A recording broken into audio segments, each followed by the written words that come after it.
you have people on both sides, men and women. It's like, I can't find anybody. I really want to find love. And then to me, it's like, okay, if both of you want to find love and both of you really want to find that long-term committed relationship, what's happening? Why can't you just get together? And I do believe, at least my impression, right, that most people haven't done the inner work. Most people haven't emotionally healed. In what sense? Is whenever you have a friend, family member, coworker that has, after a breakup, after a divorce, most of them will tell you, I'm working on myself right now, which is like a perfect thing to say. And to me, sometimes I wonder, are you truly working on yourself? Because if even 70% of those people had been working on themselves, by the time they go out there, they have like a healthier way of dealing with things. And funny because we hear this expression that time heals it all. Time is a healer. And I go, it's like, whoa, time doesn't really heal anything. Time will numb you from that pain. So me, after going through a painful divorce, it's just like, you have to, if you don't use that time to really, work on your boundaries and to understand and to figure out what mistakes you made, if you don't focus on that, then you'll repeat the same mistakes and the same cycle just with a different person, right? And I feel that a lot of people distract themselves to not feel the pain, whether porn, social media, weed, alcohol, anything, right? And then ignoring that core issue. When you're not working on your boundaries, when you're not working on things that'll be working for you next time, then you're just sitting there letting time pass. And just because you know that at some point you're not going to be as hurt. Yeah. And the problem is when you don't have those hard conversations with yourself and then start taking responsibility for attracting that person to begin with, then the problem is just you repeat this. I mean, it's a vicious cycle. And then, well, I don't understand why I keep attracting the same type of person, or I don't understand why people keep stepping on me. It's like, are we truly working on ourselves? Everything you said, that's really deep. It resonates so much in the sense that you're pinpointing the core issues of, okay, let's say I went through this painful experience, a divorce, a breakup after a long-term relationship. I say I'm working on myself. What am I actually doing?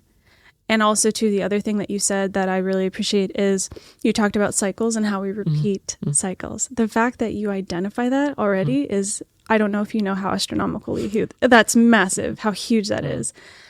Identifying and understanding patterns, I think, is the first step to what we can loosely call or just broadly call freedom. Freedom essentially meaning I have the freedom or the ability to choose my responses because I'm not accidentally or subconsciously repeating the same patterns. When I accidentally and subconsciously repeat the same patterns, it's essentially as if I'm not free because I'm kind of in this cycle where I keep on accidentally making the same mistakes and I'm not understanding why. So that's a huge part first I wanted to say about what you talked about, cycles and patterns. The second part is working on myself. Now, I like how you said when someone breaks up or maybe has a falling out or divorce, they say, let me work on myself. The major thing is that when you are dating and even in a relationship, that's a constant process. That doesn't stop when you find a partner. I see the healthiest relationships being with two people that are continually working on themselves throughout the relationship, throughout the dating process, and even checking in with each other about what they've been working on, about what they've been learning and growing. And so I think that an issue is that when two people are interested in dating, they're coming from this place of, I want to fill a lack or a need or a want.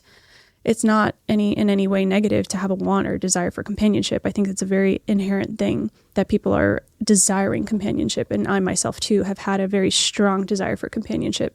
So I in no way talk about or say, oh, get rid of your desire for companionship. I don't even know how to do that, honestly. I have a desire for companionship.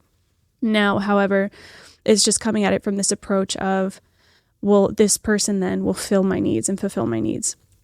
That's a different approach than coming at it from this perspective of, it's not about the other person filling or fulfilling my needs or meeting my needs, because then if they don't, again, I can discard that and move on.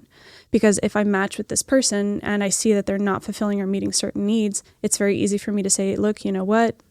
Relationship's not working for me. I'm going to walk away. So that's one perspective.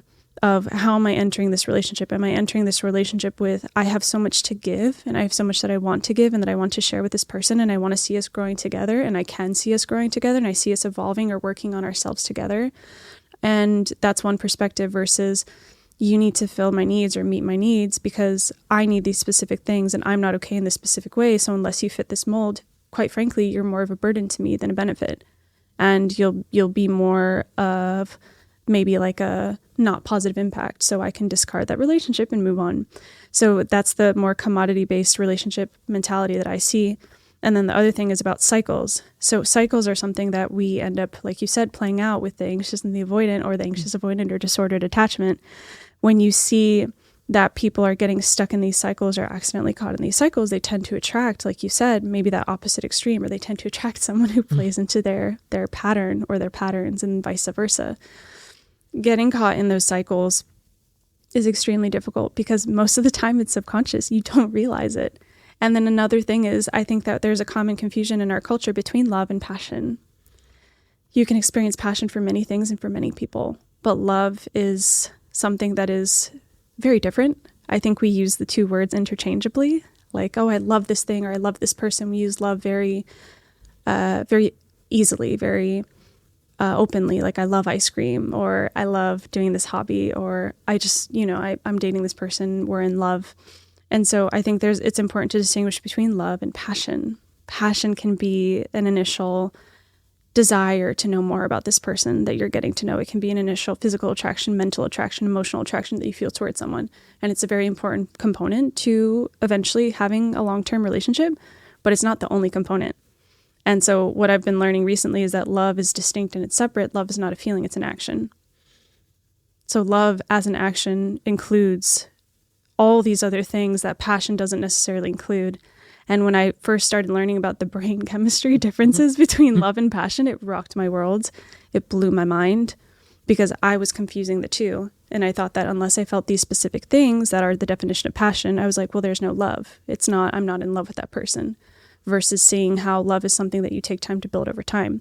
But with that commodity, I'll easily discard my relationship type of cycle that I see a lot of people stuck in. There literally is no time to build a foundation for love because you're so quickly moving on or transitioning out of that relationship as soon as those feelings of passion wane. And so I see a lot of that too, passion declining and then people saying, okay, I guess we just fell out of love. What's up, everyone? If you enjoyed that, then press here to watch the full episode and don't forget to subscribe. I'll see you next time.